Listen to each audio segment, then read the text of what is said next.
Hi there, I'm Eddie Huband, and welcome to Exploration Place for our Year in Review show here at CKPG News, where we'll take a look back at some of the most compelling and interesting stories that we've had to offer over the past year. We begin with the 11th Fire Chief for Prince George Fire and Rescue, who went before Council and got some funding for a consultant to look at a long-term plan. And part of that is looking at feasibility of something which has been on the radar for years. There are some new but still familiar faces at the top of the local fire department. Cliff Warner is the new fire chief. Clay Sheen has gone from emergency programs and public safety to deputy fire chief, and Brian Burley has been promoted from training captain also to deputy fire chief. That has been coupled with a few other changes, and when there are changes like that, it means a new plan. Each of those changes in leadership roles, we've had this type of a study done, which is really helpful. So we're going to bring in a consultant to do some study for us to help us build that strategic plan moving forward. Pretty black already. Yeah, all the smoke's in black. Firefighters do annual fire suppression training, and the dream for many years has been to have a training facility in Prince George. The consultant will also look at the feasibility of that for our city, and the mayor is all over it. I think there's an opportunity for us to partner with industry throughout the entire area and use this as a centralized location for training. Not solely for our firefighters, which is so important because now they have to go to Quesnel or other locations to receive certain training and certification, but I think it's important for us to have that right here. Unlike the training done here, outside, this would be an actual structure. A building that allows us to have fire so we can simulate actual fire, and we run our scenarios. We either send our recruits out there, we put them through all the skills of opening windows, opening doors, moving hose lines, putting out fire, right up to our officer training. So our officers will go out there and be the incident commander. So they're doing it in a scenario that's controlled and safe. Currently, Prince George firefighters go to Quesnel to do this kind of training, and the mayor has some interesting perspectives on what that facility could look like. Well, that can be located in, for me, it would certainly depend on the professionals, but for me, could we locate something like that in the BCR industrial site, up in Boundary Road, those kinds of locations that are outside of the downtown core, if you will. With the promotion of some within the ranks, there are some voids to fill. The department is undergoing a recruitment drive right now, but as with everything, COVID has made itself felt. Some of the recruits, they're required to come with a seal similar to a carpenter or a plumber or electrician. They can either go to a fire school that's close and it's like going to college, or they can go to fire schools in the US and they do all the theory here and go for 2 weeks. One of the big challenges is not being able to travel, either to those fire schools or down to the US. Currently, there is a complement of 130 staff in all 4 fire halls. That includes firefighters and support staff, and the department is looking to add about 15. An afternoon house fire claimed the life of a Prince George toddler and left other members of the household in a coma. Randy Marie Adams caught up with the family members about the devastation and how they hope to slowly pick up the pieces with the help of their community. An electrical fire broke out in this home on Monday afternoon with a family of 5 still inside. Me and my mom both smelt burning, and she was like, "Is that a fire?" And she ran upstairs and she screamed, "Ah, fire," and then went dead silent. So I ran upstairs to see black smoke everywhere. I yelled my mom's name for 5 minutes and she didn't answer me.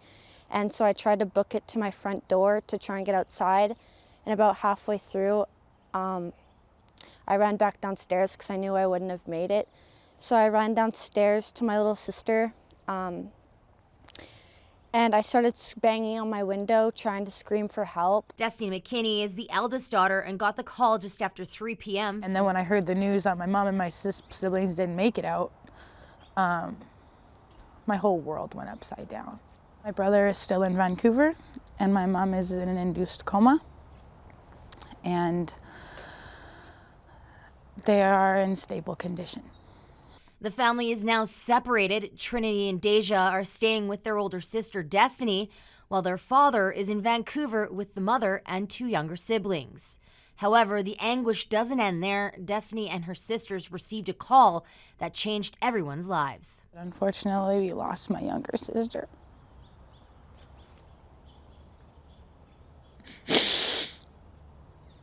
I don't know what to say about Araya. I just wish that she got the life that she deserved.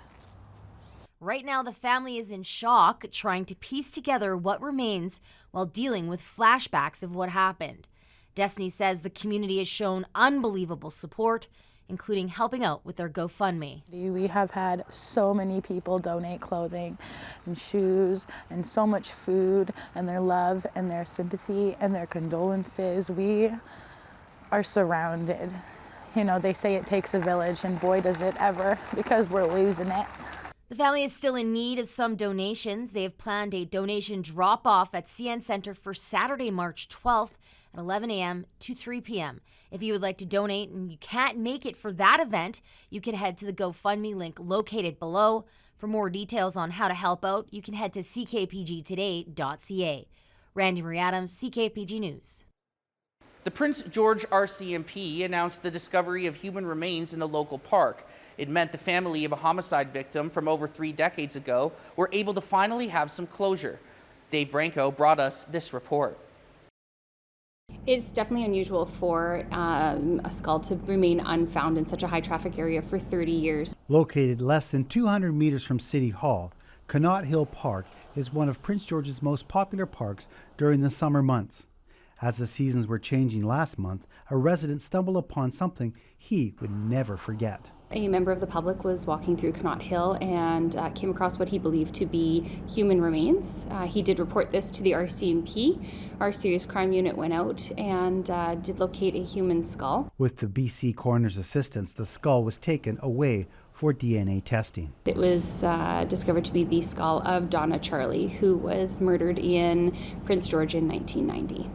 Just steps away from Prince George City Hall and Queensway is the area where Charlie's remains were found. With any of our missing or murdered people, if we do not have a complete body, the file remains open with our missing persons unit until such time as all of the remains are located.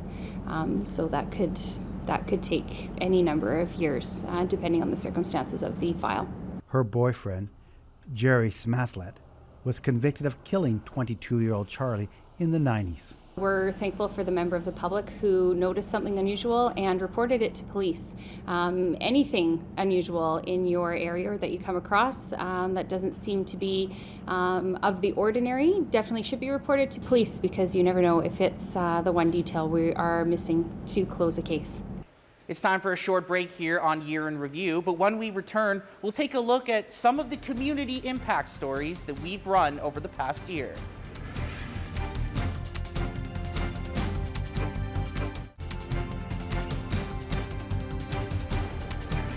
Welcome back. Dozens were on hand on a spring morning at YXS for the joyous arrival of a family of refugees from Ukraine. Anthony Correa was there to meet the family and learn more about their incredible journey.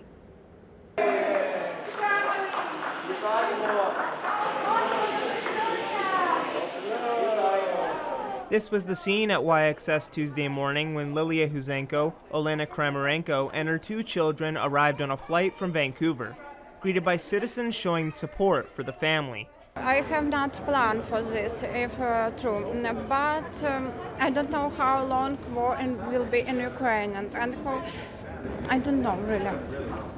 I just want to a safe place for a few time for my children, but if this time will be a long time, I must to go to study here and begin my life again.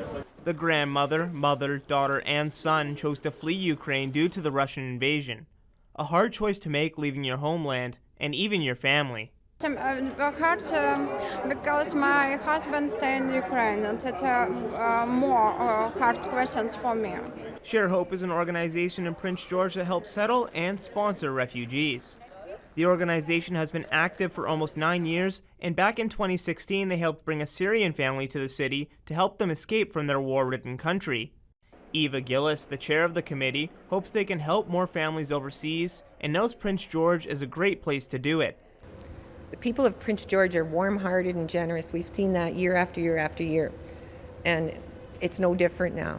I cannot believe how many people have called to open their homes. They're willing to share their homes and to give us place to these people who are escaping, they're fleeing.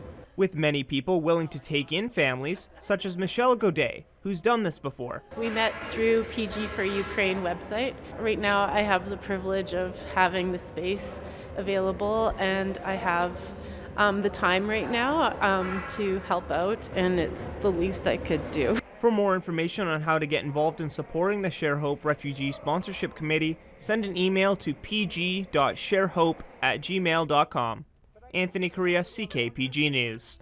A Prince George man was struggling after a serious workplace incident almost took both of his legs. Randy Marie Adams caught up with the man who wanted to share his story and express his gratitude to the community and the people who saved his life. Now, a warning to our viewers, some of these visuals in this story may be disturbing. There was so much shock, yeah. I couldn't feel anything. On April 26th, 38-year-old Rob Scott's life changed forever. My foot went into the wrong spot, so my left heel started getting caught. I didn't realize right away. I thought I was just falling. So I used the panel to kind of pull myself up, and I brought my right foot in to kind of lift myself up. And that's when I looked down and realized that I was starting to be run over. I instantly started screaming, "Stop, stop." And by the time somebody got to where I was, and the excavator stopped, the toe of the track, you know, like the round part of the track, was just underneath my hip bone on my right side, yeah. Scott says he hasn't fully grasped what happened. The biggest thing going through my mind is, I'm sorry. For how the operator would lose sleep over it. My friends and family are dealing with it, right? So. Rob's friends and family have rallied around him since the accident, even setting up a GoFundMe page to help him with his unknown future. I know after working with WCB before that sometimes there's gaps and sometimes things have to be paid out of pocket, and I know what kind of person Rob is. He's always worried about making sure he's providing for his family, and I wanted to make sure that there was no gaps. They didn't have to stress about anything, about truck payments, about anything. I didn't want them to have to worry about anything except for healing. The response has been incredible from everybody here in the community, even people that don't know Rob, and I'm just so grateful because he's such a nice guy. Rob has a message for everyone who helped that day. Thank you. Thank you. The crew that I work with, they did everything right. Nothing wrong. Like, even leading up to the incident, right? I don't blame anybody. There are a lot of unknowns right now, including what support will look like, since Rob will not be able to work in the same career ever again. If you would like to follow along on Rob's journey or donate, head to the Rob Scott Recovery Facebook page for more information. Randy Marie Adams, CKPG News. The Mackenzie Legion made a tough call out for help. Longtime volunteers were burning out with no one to fill their roles. Dave Branco reported on the need for more support that threatened the Legion's survival. The Legion Branch 273 is one of the foundations of the community of Mackenzie. The Legion has dedicated core members who volunteer several hours a week. Many of the core members would like to step away as they become burnt out. Current president has been seating for 18 years, I believe. I've been on the executive for about as long, and as well as most of the other. We have a couple newer ones, I should say, but we just need some new blood in here for to keep going. None of us are getting any younger, and some of us are getting pretty tired. The current volunteers help local veterans, support seniors, sports programs, raise funds, and volunteer to help those in need, or simply offering a place to gather for fun and celebration. We're already faltering now. With some of our volunteers, it's harder and harder to put on our caterings. We've had to turn down a couple of caterings, and we make good money on the catering, so that's sort of our bread and butter. It keeps us going. The Legion Branch 273 was established in Mackenzie in 1970. According to longtime member Sheldon Morris, over the years, it was the place to be on the weekend. We had things going on here, dances Friday and Saturday night, every weekend. And if you didn't get in, it was packed enough. If you weren't here by 7 o'clock, you did not get in. It was really crowded and noisy and loud and smoky. Morris learned many years ago the importance of honoring those past sacrifices and the importance what this building means to Mackenzie. We just getting to the point where we can't do it anymore, and we need new ideas. We're old. We got the old ideas, and we need new ideas and younger blood in here. Hopefully we can get some, because I don't want to see this building shut. I don't want to see this organization shut down. Those interested in helping can contact the Mackenzie Legion Branch 273. In Mackenzie, Dave Branco, CKPG News. Coming up next on Year in Review, a look back at some of the biggest stories relating to health from the past year.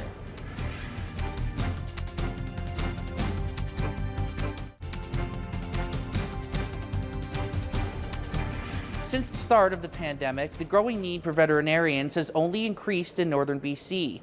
Caden Fanshaw had this report on how the need is not just for small animals like cats and dogs, but for large animals, which you would typically find out on the farm as well.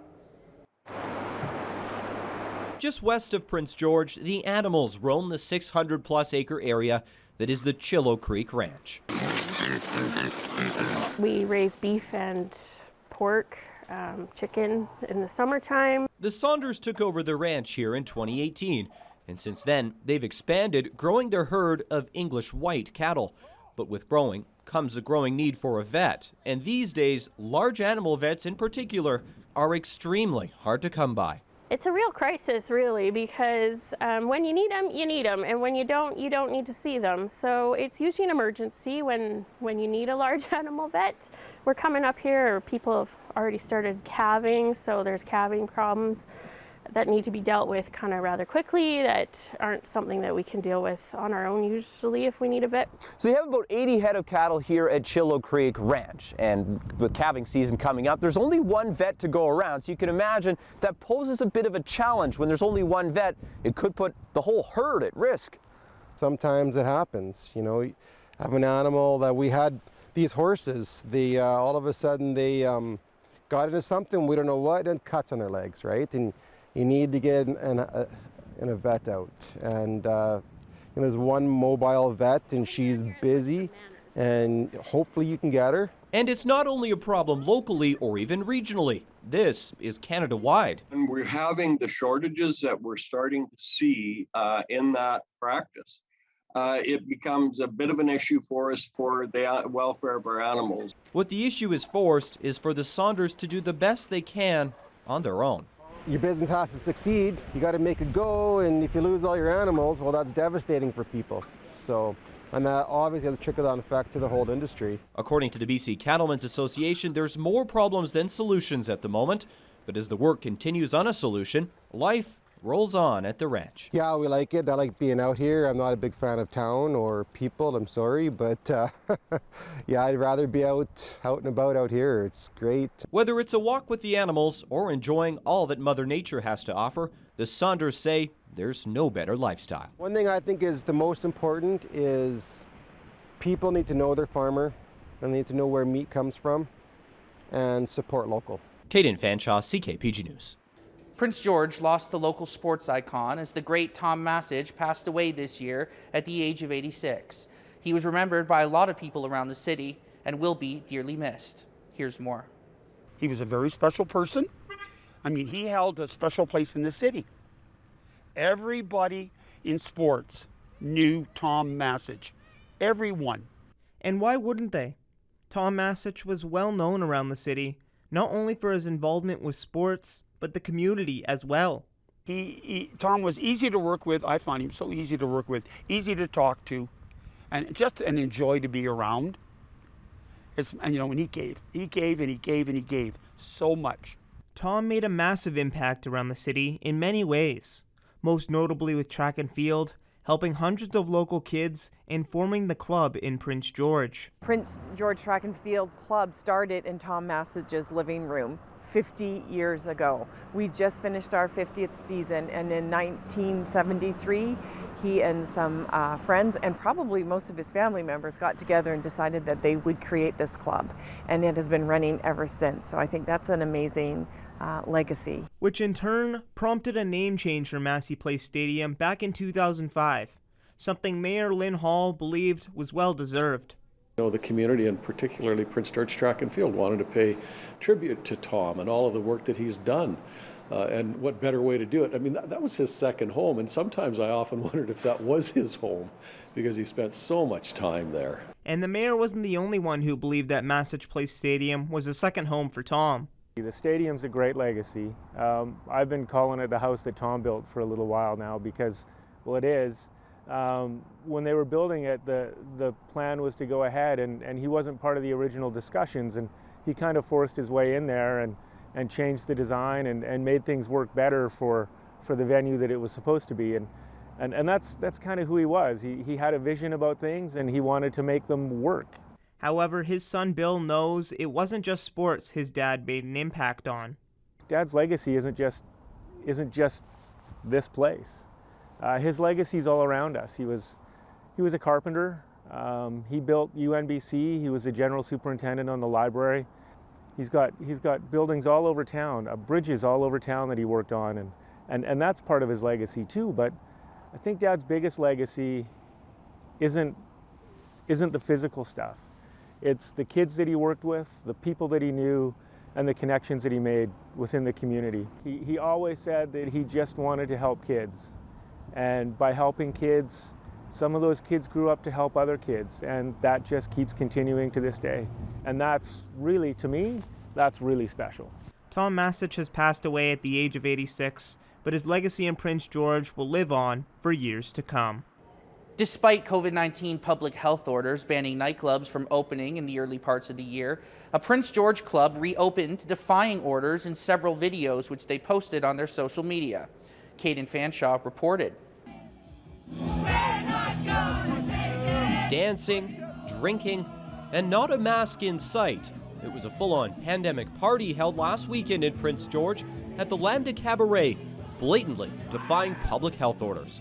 All of these videos posted by the nightclub themselves, along with comments calling for others to join in on their so-called freedom fun.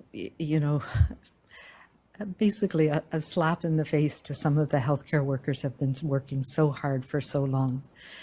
I understand that people are frustrated and we want to do things that we have been limited in for the last little while. The scenes from Lambda break public health orders on many levels, starting simply with they aren't even allowed to be open. There's even a sign on Lambda's door saying they won't enforce the BC vaccine card. And they're planning to do it all over again this weekend, according to their social media. I am so excited. I haven't been there in a while, and last year I came every time I could. Heather, a mother of 4, says she'll be here for part 2 of the party. Are you aware that Lambda is defying health orders by opening? I don't think they are defying. In my opinion, they are not defying health orders, but they're allowing people to have freedom whether they want to come in with a mask or not. Things are closed up here now at Lambda, but it's still unclear how part 1 of the party was never shut down. RCMP, bylaw services, public health officers all have the power to warn, issue thousands of dollars in fines, or shut it down here, but none of that was done. What we need to do is continue to work together so that we can put this behind us for once and for all and be able to support and get back to those important measures and those important celebrations in our life.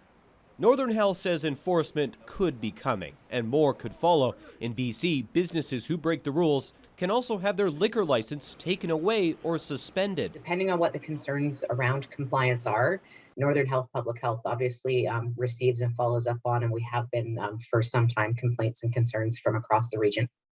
They take a progressive enforcement approach. I can absolutely confirm that we've received a number of concerns this week and that those are being followed up. Lambda 2022, baby, no mask. We did reach out for comments several times to Lambda, but did not receive a response by deadline. Caden Fanshaw, CKPG News. It's time for one more break here on Year in Review, but don't go anywhere. We've still got plenty more stories to get through from the past year here at CKPG News.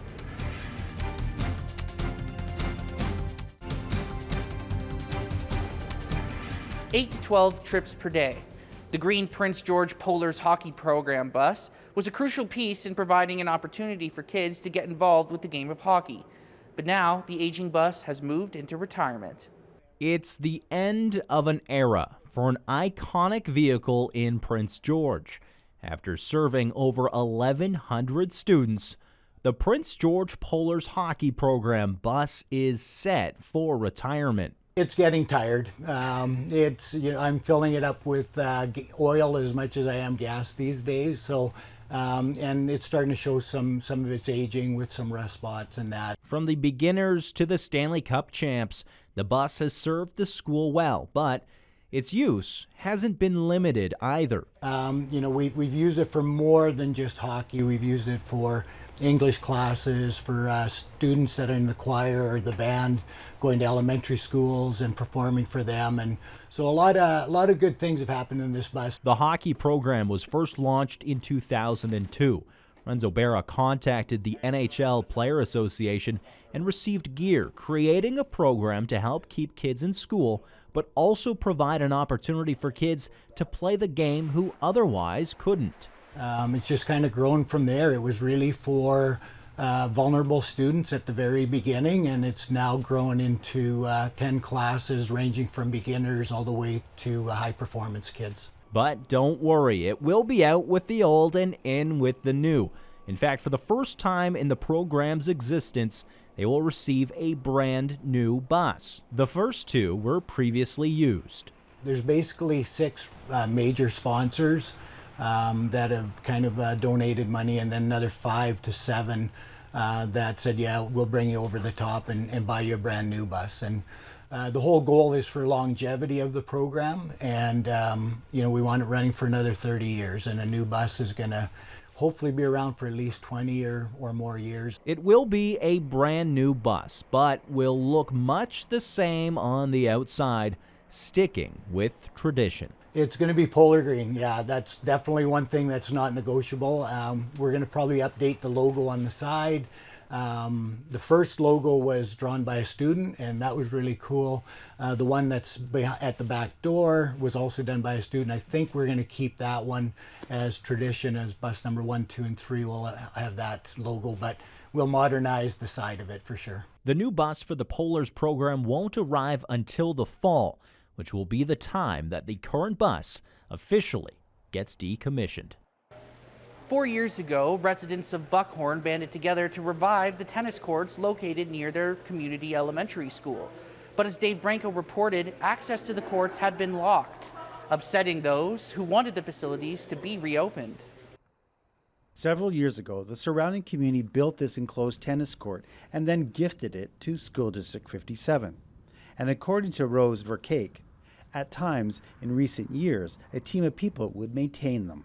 We have usually come out here every couple months to try to clean it. The initial clean to try to get the shrubs and everything removed, that did take us a weekend to get it all cleaned up and bring weed whackers out here and get the dirt cleaned up and the water to drain with the drain in the back of the courts. Access to the court is limited as the School District 57 put locks on the gates.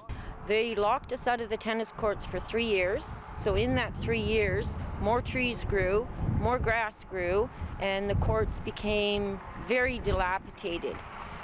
Since then, we've got most of it all cleaned up. We had a local fencing company come out, fix the fence for us.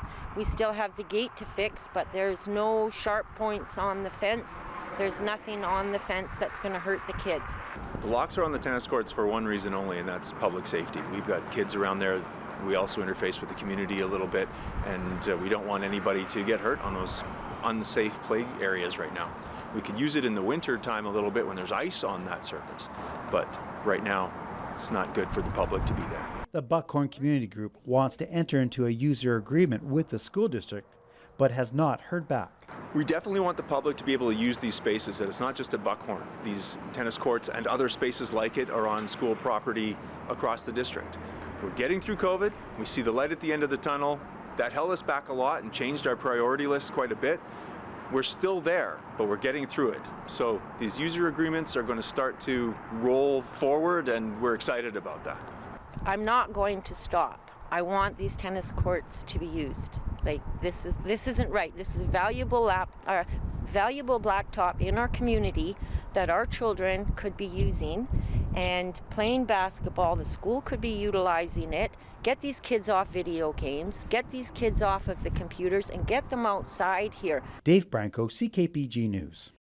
When Jared Young, who was born and raised in northern BC, first stepped foot onto the famed Wrigley Field in Chicago, he not only became the 17th Canadian to play in the MLB this past season, but the first ever hailing from Prince George. Before the game, he goes, "Hey, you're not playing today." And initially, Jared was like, that's weird, because Jared's pretty much an everyday player down there in Iowa. And then Marty goes on to say, that's because you're going up to the big leagues. Jared Young has officially made it to the majors, starting today's game versus the Rockies at first base, becoming the first ever player born in Prince George to play in an MLB game and record a hit.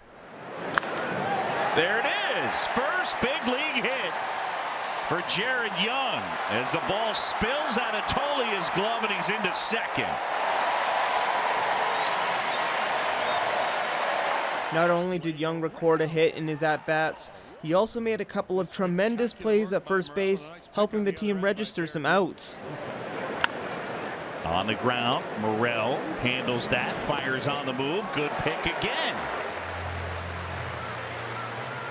It's something that Young's teammates back in Prince George always knew he was capable of. Watching the journey Jared's been on, the way he plays on, like every year, he's moved up the next level from his college to Div 1, 2, 3, as he's progressed through the ranks. And you know, it's no surprise at this point that he's finally made it as watching the way he's progressed. He was always the best player on our team. In provincials or in any big game we had we needed to win, he would bat second, third, and pitch a complete game. Young started here in Prince George, making his way up to college, AAA, and then the show. However, before the big stages, Young started here at Citizen Field with the Prince George Youth Baseball Association. The president of the PGYBA, Frank Peebles, says it's been a great thing to see Young's journey. I'm just so thrilled for Jared because this is something that can never be taken away from him. Once you cross that line and get the call up, that's it. Now you're a major league player for the rest of your life. Whether you're up, down, or on a different team, doesn't matter. This is great for Prince George. Super exciting for Jared. Young also never forgot his roots, coming home from college to help kids train at Northern Baseball Training here in Prince George.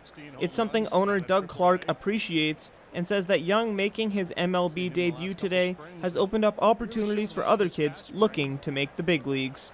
It's amazing for him. I'm super proud of him. He's worked very, very hard. It's just huge for kids in Prince George and in Canada. He's just a prime example that it doesn't matter where you come from, that anything's possible if you work hard and believe in yourself. Because I mean, he played on the same team that all the kids in Prince George played on. The Cubs did end up winning the game 2-1, and Young will look to be a regular in the lineup going forward.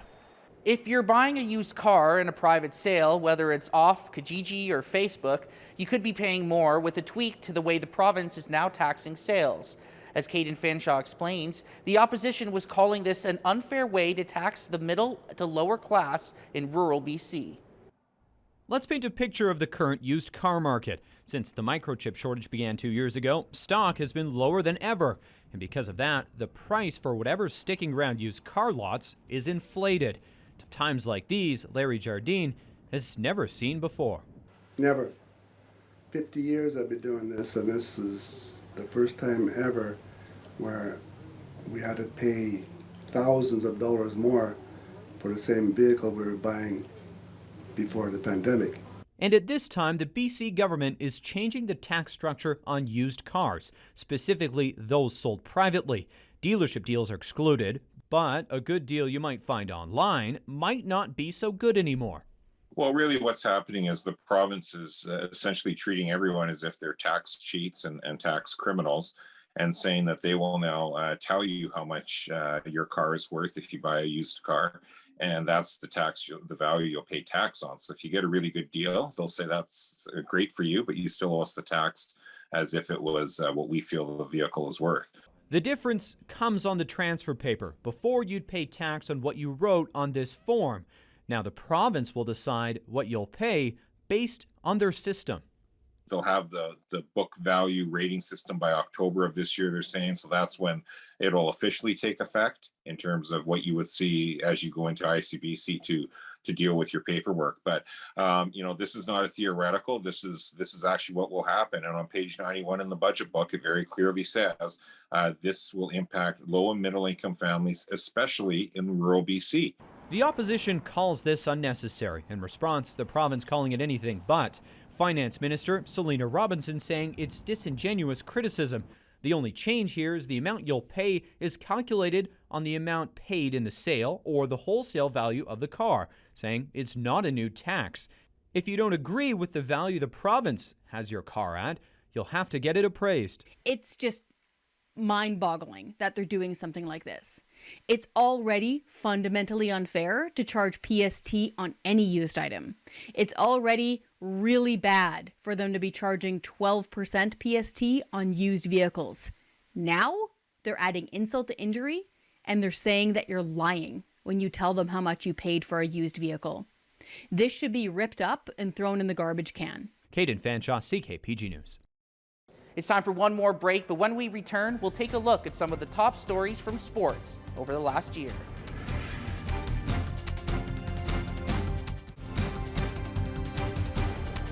The mountain bike riding community continued to grow here in Prince George over the past year. To accommodate the growth, a group of mountain biker enthusiasts were on the path to blazing 40 kilometers of new trail on Tabor Mountain. Tabor Mountain is a 20-minute drive east of Prince George. The mountain will become the region's newest downhill mountain bike park if everything goes as planned. We'd like to thank Clayton Tenay, Rec Sites BC for approving that. And then we started out with building an executive and starting to go out and flagging trails, which we've done up to 40K there. It gives us 4 times the elevation of, say, Paderney or Otway mountain bike trails in town right now. In partnership with the Tabor Mountain Recreation Society, the Association of Caledonia Trail Builders has marked out trails for all levels of riders. The area has enough room and elevation to expand down the road. We have 40K there flagged in GPS now. I would say in 15 years, we'd maybe like to have that doubled. I don't know. I'm speaking for myself on that question, so I got to double check that, but that's a ways away. We want to try and get the first 40K in first. According to Tourism Prince George, North Central BC is becoming a popular place to ride. What we're seeing from that is 56% of the users of the Prince George trails actually come from out of town. So that's great from a tourism perspective. Seeing a lot of folks from Calgary, Kamloops, Terrace, Vancouver, and Nanaimo. So, Western Canada really driving that. Hopefully this year we start to see some of those folks coming internationally as well. Once the ground thaws, the volunteer trail builders will begin building. We will be hitting the ground for, I believe, 3 trails this year to try and have done by the fall. So there'll be some fall riding, maybe some fat biking in the winter. That we're keeping our fingers crossed for that. So we're gonna spades in the ground very soon. The Association of Caledonia Trail Builders is looking for more volunteers to help carve out trails. Those interested in being part of the newest mountain bike park can contact the association through its Facebook page. Dave Branco, CKPG News. Council approved changing the name of O'Grady Road at the request of the Clayton more than a year ago. While the news was pleasing to the local First Nation, the city claimed more work needed to be done. Here's more. But the decision by Prince George City Council to respect and honor our request to change the name is a positive step forward on our journey towards truth and reconciliation. Elder Darlene McIntosh says that relationship between the Lheidli T'enneh and the city was really forged when the Lheidli T'enneh were the first First Nation to be named co-host for the Canada Winter Games in 2015. But the events in Kamloops, as well as other BC communities, mass graves at residential schools, served as a wake-up call. We wanted to look at a way to basically put reconciliation into action, so reconciliation where we can not erase the history, but remember the legacy of the actions of each people, but also to honor the 215 children who didn't make it home, which that number is now past 10,000, as Elder McIntosh had said. That is what prompted the Lheidli T'enneh to approach the city with a request to consider changing the name of O'Grady Road. Bishop John Fergus O'Grady was the principal of the former Kamloops Residential School between 1939 and 1952. Last year, the unmarked graves of 215 children were found on the grounds of the school. And now to date, over 10,000 unmarked graves have been found. Darlene McIntosh says the trauma suffered by residential school survivors cannot be washed away. What if it were your children? What if it was your children that never came home? How would you feel? And you know, when I talk about that, there's such emotion that happens here because I can't imagine my 5 or 6 year old being taken away. And council has agreed to rename the road to Dakalti, which means First Nations Road. However, council also remarked about how residents and businesses along O'Grady were not really consulted prior to the decision. And now we're going to have that communication and discussion, what the impact was. Could we have changed it around? Sure, we could have gone a little different route, but I think as we followed the process we laid out last August, we were in line. We'll get out to the public along O'Grady and anybody else that wants to comment on it. Marilyn Hall says ideally he would like to have those discussions with residents along O'Grady wrapped up by the fall. Cheryl Jan, CKPG News. Well, that wraps things up for our year in review show here at Exploration Place. For all of us at CKPG TV News, we'd like to say thank you for showing us your undivided support throughout 2022. And we hope to continue bringing you all the latest stories from Northern BC in 2023 and the future. Thanks again, and have a great new year.